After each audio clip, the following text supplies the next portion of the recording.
Welcome back to Reading Bear. Today, we will take a look at some new revenge stories. And if you enjoyed my content, please don't forget to subscribe to my channel and post some bear emojis in the comments. Let's go! The first one is titled, Huge Revenge on an Awful Boss That Fired Me During the Pandemic. 2020 was an awful year for me. Among many other things, I was fired by the place I worked at for over 3 years. It was not a nice, fancy job by any means. I was just a store manager at a small business that was still run like a mum-and-pop shop despite the owner not living close enough for it to truly be mum-and-pop run.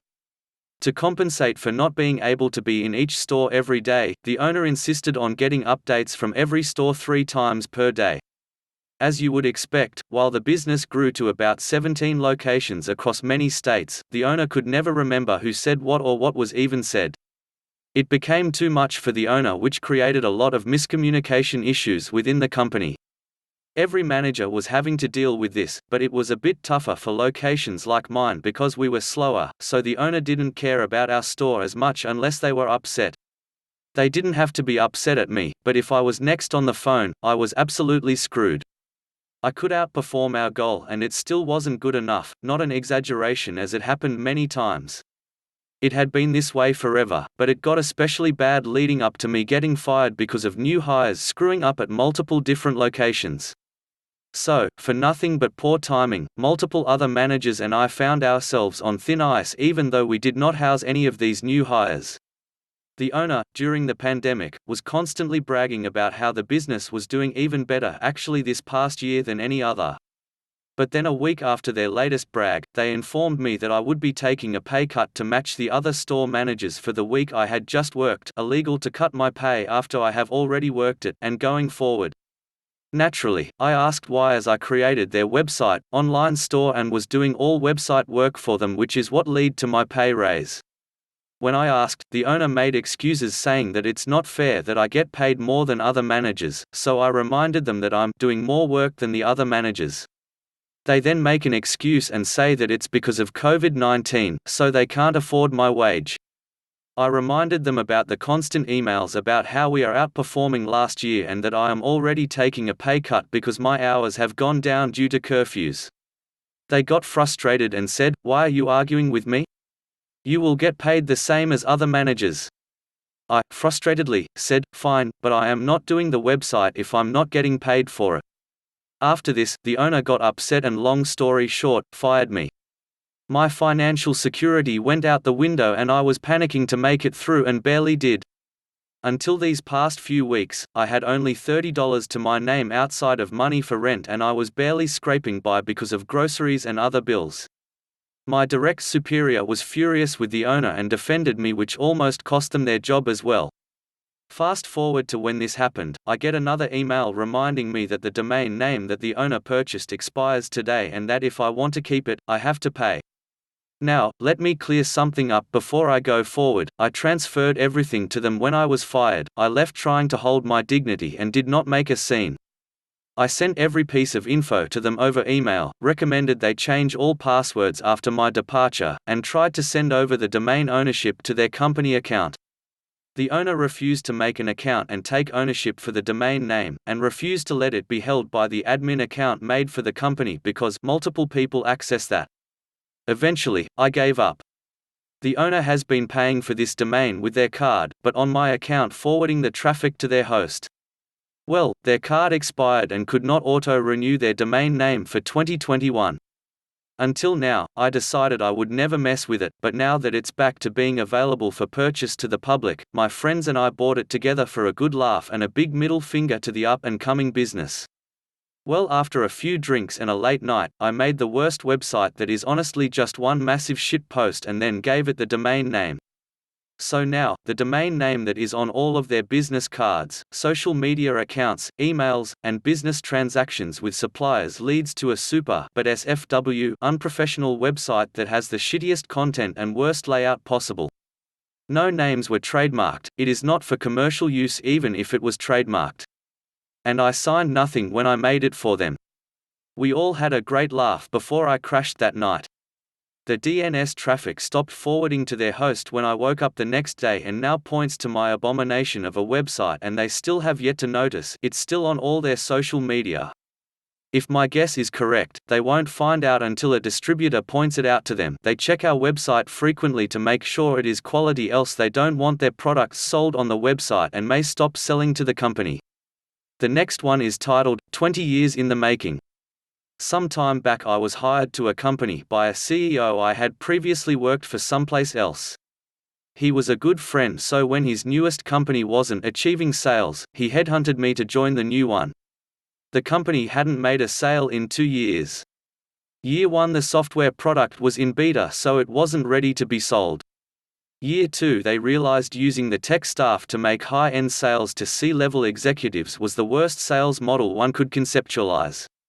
In general, and there are exceptions of course, these two personality styles don't speak the same language.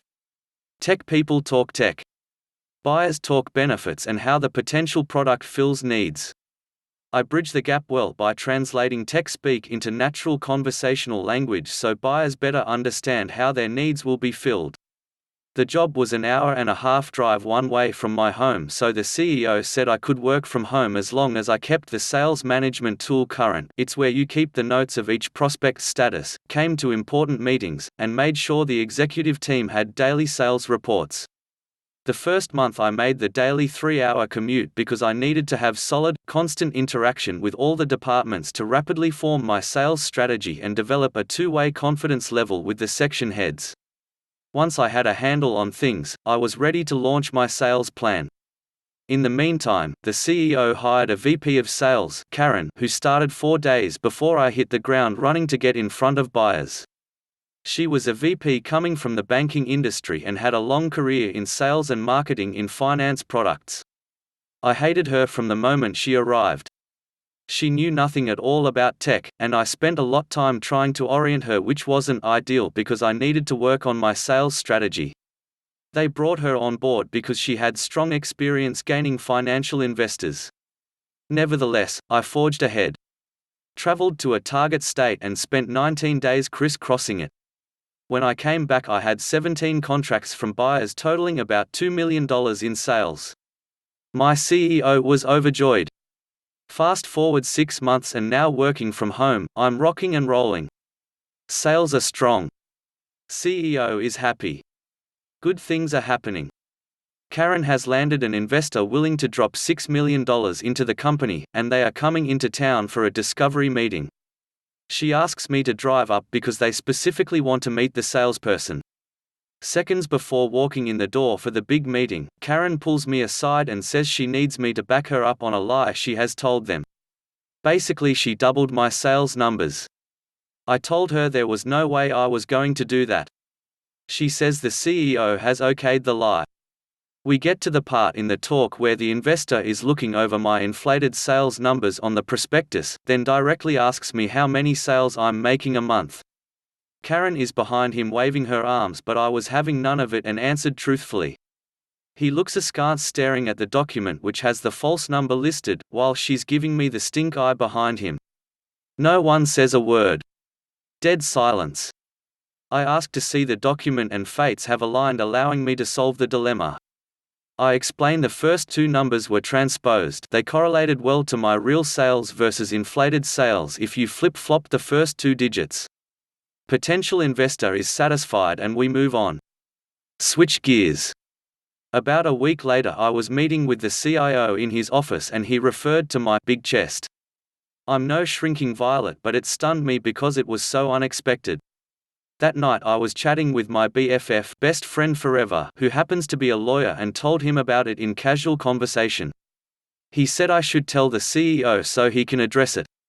Thinking along smart business practices, I decide to tell Karen, to whom I directly report as proper protocol since we don't have a HR department yet. Side note, I also reported directly to CIO as a boss since my role was a muddy mix of sales and tech. The next day CEO calls me and I take him through it, telling him it's no big deal, but to make sure he talked to CIO so it didn't happen again. He says he'll do it right away. 2 days later I check in with him and CEO still hadn't talked to CIO because the investors were in town.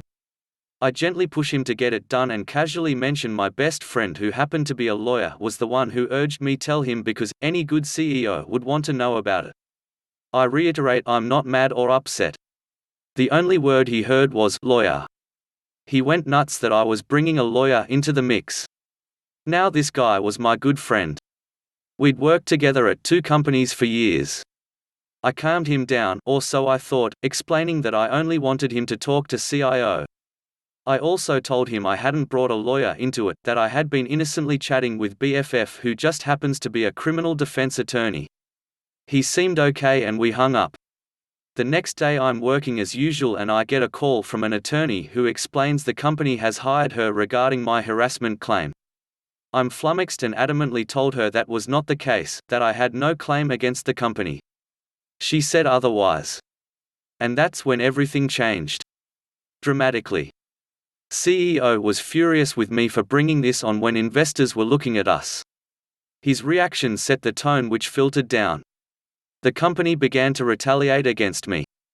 Karen now made it her mission to make my life a complete mess, forgetting to tell me about important meetings I was supposed to attend, freezing me out when I was in the office, telling me I could no longer even speak to CIO, a problem since I'm selling a multi-million-dollar tech product needing his input and I directly reported to him as my other boss, denying me a long-planned, approved vacation, basically anything she could devise to mess with me, she was gleefully working it. Coinciding with this was a serious health problem I developed, ultimately requiring surgery. My illness had no impact on my work as I was able to work from home, which made things easier on me health-wise. Karen then decided that I need to come to the office every day despite a 3-hour round-trip commute. Now I know you're thinking why I didn't just leave, get another job somewhere else. I needed the health insurance. There was no way to turn around another job fast enough and I had a complex surgery scheduled requiring 3 surgeons for my procedure. My doctor gave me a note for them which released me from having to make the daily commute so I could continue to work at home. As long as my work didn't suffer, they legally couldn't force me to commute, especially since working from home was a part of my employment contract from the outset. The night before my surgery, Karen calls to tell me they've cancelled my health insurance. After hanging up with Karen, I collapsed on the floor in a faint. I was so sick, and mentally exhausted from all the stress. The next morning the CEO frantically calls asking to talk to me. My mum refuses to let him. I'm on official leave as of that morning and we're heading to the hospital. CEO had told their lawyer about cancelling my health insurance and she chewed him a new one telling him it was illegal. They immediately reinstated my insurance. In the 2 weeks I was out, my mum had found a lawyer for me as it was clear shenanigans were going on. I still needed them as an employer because I was in no shape to rigorously job hunt while recovering. Turns out all the stuff they were doing to me is illegal. Companies aren't allowed to retaliate against employees when they report nefarious acts against them. I met with my new lawyer who said I had an excellent claim for retaliation and took me on. He said I had to continue working there while he did his thing to stay within protocol while he filed the EEOC claim. Now it's time for me to return to work. The company had relocated, planned, during my absence and Karen refused to tell me where so I couldn't come back to work. Company lawyer told them they had to tell me so Karen gives me wrong directions making me late on day 1. I walk in the new office and it looks like any other place except for one thing. There is a wide open area directly in front of the CEO's glass office with a single desk in the middle of it. Welcome to my new desk. Also, I wasn't allowed to do sales anymore. In fact, I wasn't allowed to do anything, at all, period. They had hired a bunch of new people and they treated me like a pariah.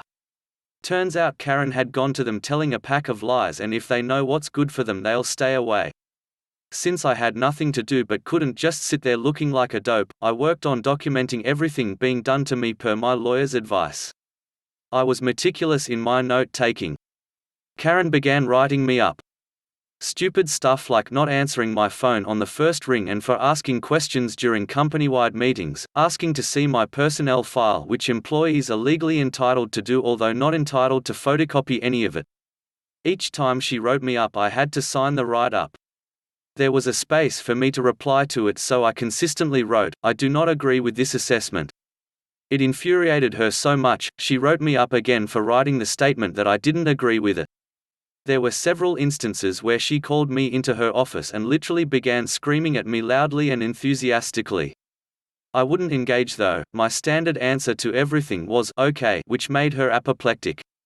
At one point, she's inches from my face screaming, her face beat red, and I just sat there with a dreamy expression whilst envisioning her blowing a vein in her head stroking out.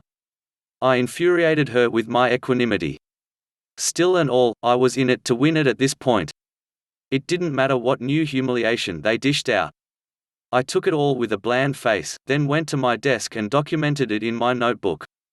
She loathed my notebook, sure that I was doing exactly what I was doing. Documenting. Because it was my personal property though, she couldn't take it from me. I had to carry all my belongings with me everywhere, company-wide meetings, the bathroom, lunch, because I caught her one time going through my desk drawer. In my dang purse. Although it gave me great joy to write a note reading, "Forget you," which I left in my backpack and jerry-rigging it so I could tell if she went into it, which she did. I withstood it all with a brave face, only breaking down once I left for the day. My attorney took a lot of sobbing phone calls during this period. Finally the day comes that my attorney has what he needs and I can resign. Better still, he advises I don't have to give a 2-week notice. I come back from lunch and type up my letter with one sentence: "I resign immediately." I take it into the HR guy, who also took part in their evil machinations, and hand it to him. His mouth forms an O shape and he half stands up from his chair as he reads it. He looks up and I give him a smile and say bye-bye just as sweet as pie, walked out the door and drove home feeling mighty fine. 1 month later, my lawyer and I are at the EEOC office along with the CEO, Karen, and their lawyer so the EEOC can review my claim. In my state, you can't just bring a lawsuit against a company for things like harassment and retaliation. Claims must first be evaluated by the EEOC, and then if they determine you have enough grounds to file a lawsuit, they issue a right to sue document. My lawyer presented my case logically and forthright, detailing all the evidence. It took him 40 minutes to go through it all. Then they presented their side with allegations of my poor employment along with their evidence, which were all the copious write-ups Karen had written. EEOC asks about the timeline of the write-ups, inquiring if they before or after my claim occurred. Karen, wearing a smug self-satisfied smile, states they were all prior to my claim as noted by the dates on each document. EEOC Lady looks at my lawyer. My lawyer looks at me.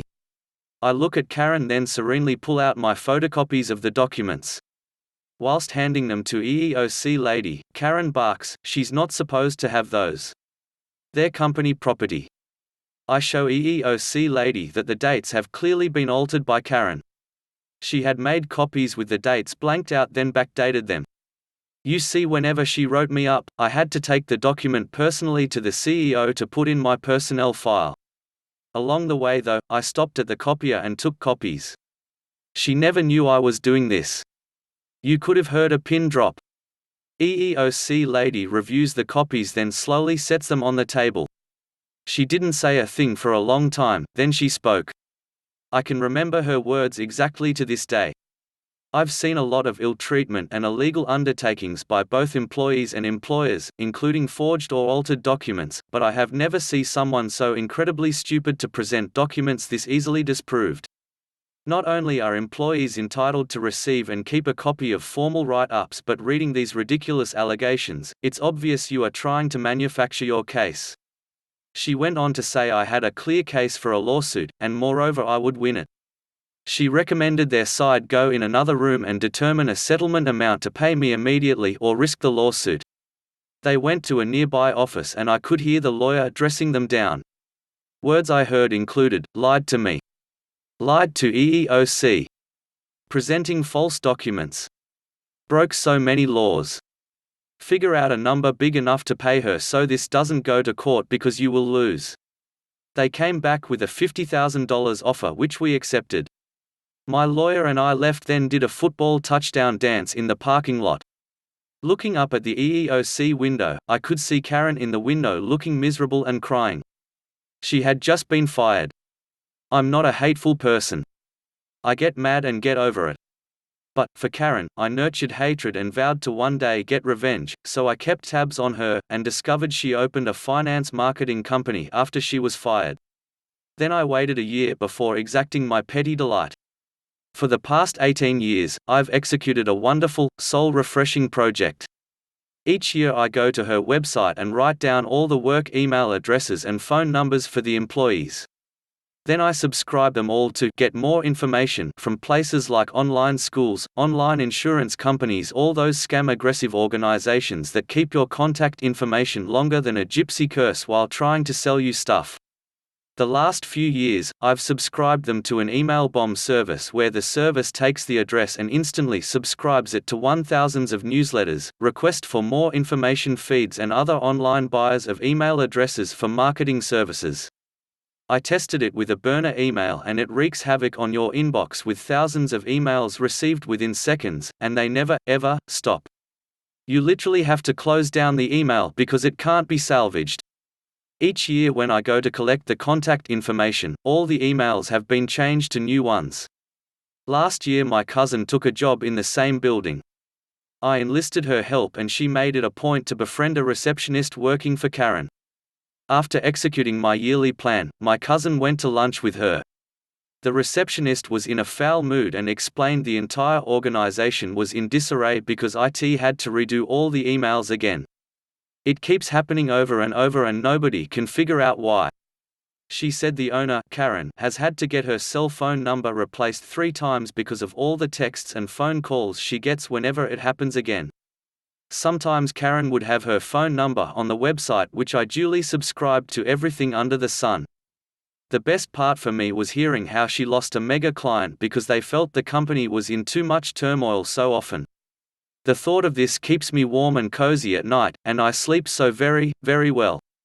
The last one is titled, "Make Me Your Errand Boy? Get Ready to Breathe Fire." Right, so this happened a few years ago but I only just remembered it. Here goes. Because reasons, I was driving this guy around on a regular basis. A few times when I stopped at Taco Bell, he'd ask me to grab him something while I was in there. I gave him a bit of grief on not bothering to go in himself, but he kept doing it. I got tired of this pretty quick, so one time, knowing this guy didn't like spicy food, I asked the cooks to discreetly empty a few packets of Diablo sauce into this guy's tacos. I brought the food out and gave him his. After a few bites he coughed and asked me, "Why would you do that?" I just shrugged and said, "You should have gone in." A few days later, he once again asked me to get him something while I was in there. Only a little surprised he hadn't learned his lesson, I knew what I had to do. This time, upon biting into his taco, he just looked at me and said, "You bastard."